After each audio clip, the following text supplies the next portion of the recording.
గర్వించే మా తెలుగు గడ్డ ఈ జగనన్నకే సొంత అడ్డ గుండెల్లో గాయాలెన్నో ఉన్నా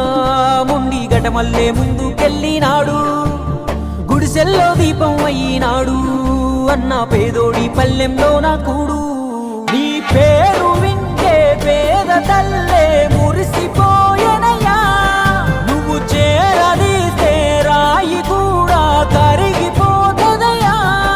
తరతరములు యువతరముకు నిధి నిండు స్ఫూర్తి కదా జయ హో జగనన్న నీ కథాగానం పాడుతున్నా జరిగినది మన కళ్ళ ముందే ఇది కవుల కల్పన కాదురన్నా